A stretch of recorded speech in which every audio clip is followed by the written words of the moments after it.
অনেক বড় দুর্ঘটনা ঘটে গেল আমার ছেলের সাথে। হ্যালো গাইস, আসসালামু আলাইকুম, কেমন আছেন সবাই? চলে আসলাম নতুন আরেকটা ব্লগ নিয়ে। আজকের ব্লগে শেয়ার করব আমার সারাদিনের কিছু কাজের ভিডিও আপনাদের সাথে। সকাল থেকে নিয়ে সারাদিন তো অনেক কাজই করেছি, সেগুলো তো ভিডিও করা হয় নাই। এই ভিডিওটা শুরু করেছি আমি দুপুর 2:30টার সময় থেকে। সকাল থেকে অনেক কিছুই করা হয়েছে, সেগুলো ভিডিও করা হয় নাই। এই ওয়ার্ড্রপটা পড়ে গেছে আমার ছেলের উপরে দুপুর 2:30টার সময়। দুপুর 2:30টার সময় এই ওয়ার্ড্রপটা আমার ছেলের উপরে পড়ে যায়, আর তখন থেকেই ভিডিও শুরু করেছি আমি। ছেলের সাথে কথা ছিল পড়াশোনা শেষ করবা, তারপর আমি কাজ শেষ করে বিকালে তোমাকে নিয়ে যাব বাবুলেন। কালকে যেহেতু ছেলের অঙ্ক পরীক্ষা ছিল, ওকে বলছিলাম 1 থেকে 10 পর্যন্ত লিখবা, আর ও 5 পর্যন্ত লিখে নিয়ে এসে বলতেছে মা লেখা শেষ। আর ঘটনাটা শুরু হয় সেখান থেকে। আমি ওকে জাস্ট বলছি যে তোমার লেখা হয় নাই, তুমি অর্ধেক লিখছো, আর বাকি অর্ধেক লিখে নিয়ে এসো। আর তারপরে এই ওয়ার্ড্রপ পড়ার ইতিহাস হয়ে গেল, কারণ ছেলে আমার উপরে রাগ করে সে ওখানে খাতাটা ঢেল মেরে রেখে এসে এখানে এসে ওয়ার্ড্রপের উপরে জোর খাটাইতেছিল, আর ওয়ার্ড্রপটা ঠাস করে ওর উপরে পড়ে যায়, আর ওয়ার্ড্রপের উপরে থাকা ওষুধ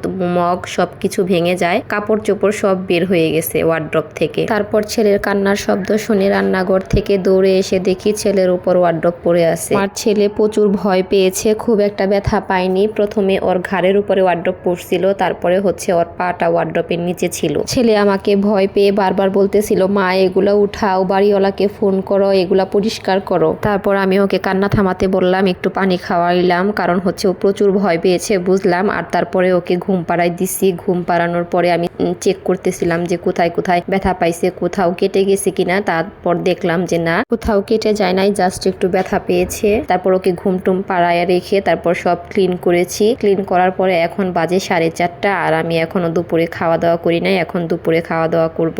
তারপর আরো কাজ আছে, বাকি কাজগুলো রান্নাঘরে। তো ওই যে আপনাদেরকে দেখাচ্ছি, রান্নাঘরে শাক টাক পড়ে আছে, রান্নাঘরে এলোমেলো অবস্থায় আছে। তো আগে কিছু খেয়ে নেই, কারণ অনেক ক্ষুধা লাগছে আমার। তারপর খাওয়া দাওয়া শেষ করে রান্নাঘরে চলে আসলাম, এখন শাকগুলো কেটে নিব। তো দুপুরে রান্না শেষ করে ছেলেকে গোসল করে খাওয়ানোর পরেই কিন্তু ঘটনাটা ঘটেছিল। তারপর হচ্ছে ছেলেকে ঘুম পাড়ায় দিয়ে এখন আবার আমি শাকগুলো কেটে নিয়েছি আমি খেয়ে। তারপর হচ্ছে এখানে ছেলের জন্য কিছু ফ্রেঞ্চ ফ্রাই কেটে রেখেছি, এগুলা হচ্ছে এখন আমি ভালো করে ধুয়ে তারপর হচ্ছে ঠান্ডা পানিতে ভিজায় রাখবো। এগুলা কাটতেও কিন্তু আমার অনেকটা দেরি হয়েছে, কারণ ফ্রেঞ্চ ফ্রাই কাটতে কিন্তু অনেক সময় লাগে। সুন্দর করে প্রত্যেকটা আলু যেন সুন্দরভাবে আর কি একই শেপে কাটা হয়, অনেক দেখে শুনে কাটতে হয়। তো এগুলো এখন আবার ঠান্ডা পানি দিয়ে ভিজিয়ে রাখতে হবে 1 থেকে 2 ঘন্টা। তারপরে রাত্রে আবার এগুলো হালকা ভাজবো, ভেজে তারপর হচ্ছে ফ্রিজে সংরক্ষণ করে রাখবো। তো এদিকে হচ্ছে ওই কাজগুলো শেষ, এখন বাসন ধোয়া আর নিচে রান্নাঘর মোছামুছি করা বাকি আছে। তো আমি বাসনগুলো ধুয়ে নিচ্ছি, তারপর রান্নাঘর ক্লিন করলে মোছামুছি করলেই হয়ে যাবে। তো মেয়েদের কিন্তু বাসায় অনেক কাজই করতে হয়। আমি কিন্তু জাস্ট দুপুর 3টার পর থেকে ভিডিও করা শুরু করছি, মানে 2:30টার সময় আর 3টার সময় একই কথা, মানে অর্ধেক বেলা, মানে 2-3 ঘন্টার কাজের কথা আপনাদের সাথে শেয়ার করলাম। আরো অনেক কাজই টুকিটাকি অনেক কাজ করতে হয়। সকাল থেকে